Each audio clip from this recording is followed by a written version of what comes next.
क्या आपको government department जैसे जीएसटी, इनकम टैक्स, टीडीएस से नोटिस रिसीव होते हैं? क्या आप जानते हैं इन नोटिस का मेन रीज़न क्या हो सकता है? मैं विपिन गुप्ता, को फाउंडर ऑफ वीजीसी एडवाइजर्स, आज आपको बताना चाहता हूँ इन नोटिस का एक मेन रीज़न है इनएक्यूरेट बुक कीपिंग। आपको एक्यूरेट बुक कीपिंग के लिए 4 पॉइंट्स को कंसीडर करना होगा जिससे आप नोटिस को अवॉइड कर सकें। Point 1, reconciliation of books with portals like GST, TDS and income tax. आपको अपनी बुक्स को रेगुलर बेसिस पर जीएसटी पोर्टल, टीडीएस पोर्टल के साथ रिकनसाइल करना होगा जिससे कि उनमें कोई डिफरेंस ना रहे। अगर उसमें कोई डिफरेंस होता है तो उसको आपको रिकन्सिलेशन प्रिपेयर करना होगा और उस रिकन्सिलेशन को अपने रिकॉर्ड्स में रखना होगा, जिससे अगर फ्यूचर में कोई नोटिस आपको रिसीव होते हैं तो आपको हेल्प होगी कि उस टाइम पर आपने क्या रिकन्सिलेशन प्रिपेयर किया था। Balance reconciliation with vendors and customers.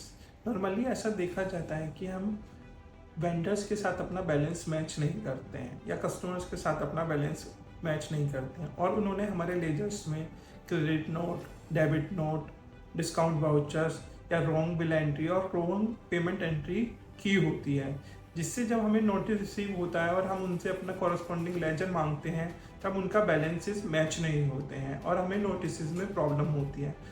इस चीज़ को इंश्योर करने के लिए हमें टाइमली उनके साथ बैलेंसेस को मैच करना चाहिए। यह एक्टिविटी मंथली और क्वार्टरली आपके बिजनेस के साइज के हिसाब से हो सकती है। Point number 3, reconciliation of cash and bank balance. आपको अपने बुक्स के बैलेंस को एक्चुअल कैश और बैंक के बैलेंस के साथ मैच कराना होगा और यह इंश्योर करना होगा कि उसमें कोई डिफरेंस ना रहे।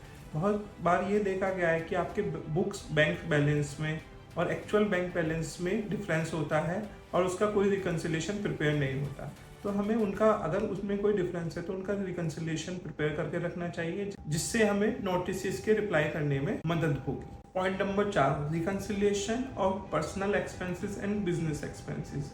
नॉर्मली ये देखा गया है कि बिजनेस ओनर पर्सनल एक्सपेंसेस और प्रोफेशनल एक्सपेंसेस को सेपरेटली मेंटेन नहीं करते हैं।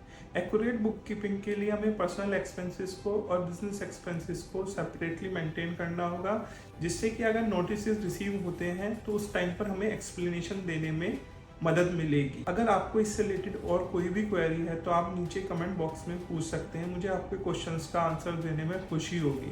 Vipin Gupta signing off, see you in next video.